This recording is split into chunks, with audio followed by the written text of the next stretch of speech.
Sa unang ilang araw sa mansyon, nagkakilala at nakapag-bonding agad ang mga content creators. Pero sa gitna ng lahat ng excitement, isang insidenteng hindi inaasahan ang nangyari sa loob ng mansyon.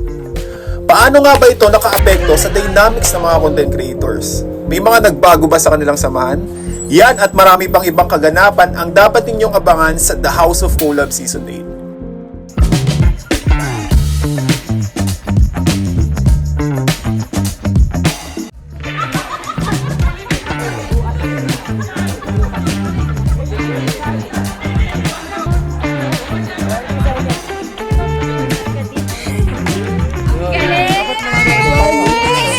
Wala po nang makapate.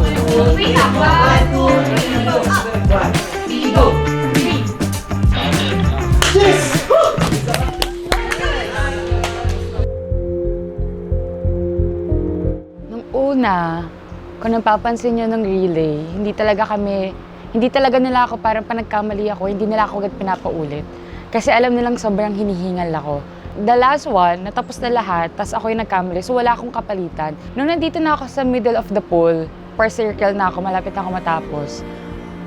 Blackout na ako doon, blackout na ako legit. Tapos ang sabi ko lang, as a competitive person, sabi ko, ibibigay ko yung pinaka-last energy ko na kahit wala akong nakikita, tumatakbo lang ako. Nung bumagsak na ako, hindi ko talaga siya alam eh. Wala eh. Ganun ako lagi eh. I mean, sobrang pass out talaga. Hindi ko alam na parang, ay, binuhat na pala nila ako. Ang naalala ko lang boses, si Kate. Actually, nung sa laro, malapit na siyang pumunta sa amin that time. And sabi niya, hinihingal na ako, hihikain ako. Aware na ako that time na baka mahimatay siya. Yung itsura niya, pale na. Sabi ko kay Roy, buhatin natin, dali natin doon. Wala akong naisip or wala akong na-remember na binuhat akong ganito, na ginanto ako ganyan. Huwag daw dito sa labas. So, ang ginawa namin is pinasok namin siya sa tribe room. Takbo, girls. Inhaler, nasa may bed niya. Nasa bed na bag. Sino pwede tatakbo? Girls, Bawal girls, yan. Girls, nasa bed daw yung inhale. Unan. Ganun. Saan? Dito. Nung nakita ko siya na himatay, nag-alala talaga ako na baka hindi siya makahinga. Pumunta agad ako sa taas, kumuha agad talaga ako ng pamaypay kasi baka kailangan niya ng hangin. Kaya nung pumunta ako doon, ako talaga pinapaypay ko talaga siya. Yung inhaler niya, pina-inhale ko sa kanya, tapos pinakalma namin siya. Kumuha talaga ako ng tapos pinapaypay ako siya hanggang sa maging okay siya. Sana maging okay to. Na kahit hindi man kami totally pala close ng ganyan. Kung ano talaga ako, ganun ako na concerned talaga ako kahit sino ka man. Basta kailangan mo ng tulong. Ganun ako eh. Kung hindi nyo alam, very severe kasi yung asthma ko. Ibig sabihin nun, yung 100% na paghinga, 26% lang yung kaya kong paghinga. Kaya parang hindi ako nagpabigat, na parang willing ako mag-sacrifice para manalo lang yung team ko. Pero as of now, wag na kayo guys kabahan kasi okay naman na ako, nakapag-recover naman na ako. Sadyang nanibago lang kasi after a year tsaka lang ulit ako bumalik dito sa mansyon. Kahit ganun na nangyari, I'm so proud na nanalo ang grupo namin that challenge. Kaya naman. Kinabukasan, nagkaroon ng Take Care of My Egg Challenge ang mga content creators. Ang akalang simpleng challenge ay nauwi sa tensyon, pisikalan at ipunan. Ang iba sa kanila, gumamit ng iba't ibang strategy para maprotektahan ang kanilang itlog at isa na dito si Ansel. Wala akong tinatarget Iningatan ko yung itlog. Binasag talaga, sinundot. Sabi niya sa akin noong una, hindi naman daw masakit. Ang sakit talaga, tapos nahihilo pa ako noon.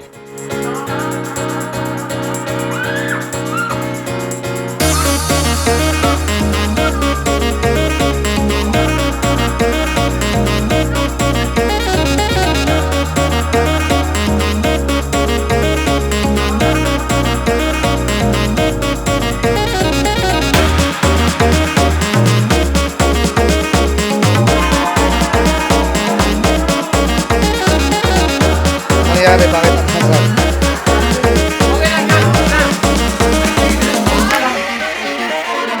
Hindi ko talaga nakita si Ansel. Sobrang komportable na dito ko inalagay sa kilikili. Yung opportunity na sayang Pag may opportunity ako, aanuhin ko talaga yung itlog niya. Like, ano.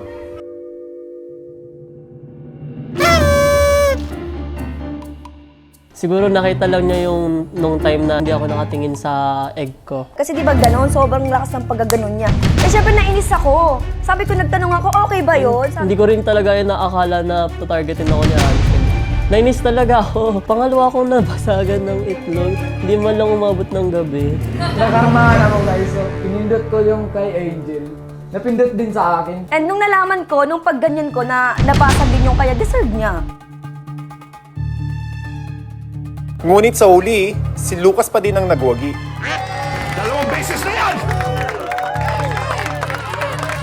Bigla namang kinabahan ng mga content creators na magkaroon ng episode viewing na tila isang bottom reveal. For the past days is medyo may mga challenge kami. So, talo kami palagi. So, baka isa ako sa mabobottom fours. Then, nasanay kami every Monday na bottom kasi. And like, yung mga apat na ganun din with question mark. Kaya sobrang kinakabahan ako kasi akala ko kasali ako. Halos lahat kami sobrang kabado. Talagang nagdarasal kami, sama-sama kaming nag-pray dahil syempre ayaw naman namin mabottom 4. Sino ba naman ang gustong mabottom, di ba? Yung tipong, syempre, 2 days, 3 days, or 1 week. Tapos, makikita ko yung picture ko doon sa patanong ba na 4 na bottom na yun. Kinakabahan ako nun kasi nung nagtanungan, ang daming pumili sa akin na tahimik lang daw ako. Ganun, hindi daw ako nakikipag-collab. Kasi may short hair doon, tapos akala ko ako.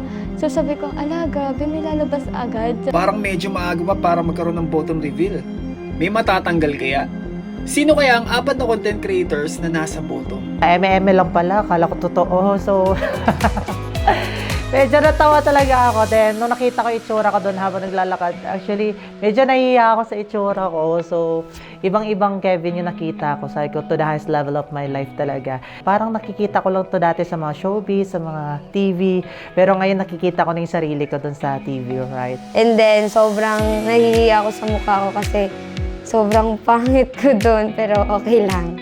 Kasi maganda naman yung outfit. Diyos ko, sobrang kaba ko. Tapos yun pala, joke lang. Grabe, sobrang kaba. Yung alam mong susunod ka na. Tapos sabi ko pa naman doon, kung hindi ako kumain ng talbos ng kamote, wala kaming makakain. Tapos ang kapal ng eyeshadow ko. Para akong tanga na hindi ko ma-explain sa sarili ko. Ayoko talagang tumitingin sa camera. Every time I see my face on the camera, like, yung mukha ko kasi nag-zoom, di ba, sa camera. So, nakikita ko yung face ko na parang antaba ko. Ako din, natawa din ako sa pag-entrance ko kasi ako ba yun? Hiyang-hiya ako kasi hindi ko alam yung sinasabi ko dun sa video. Parang kinakabahan ako, yung pala papakilala lang, rampa-rampa.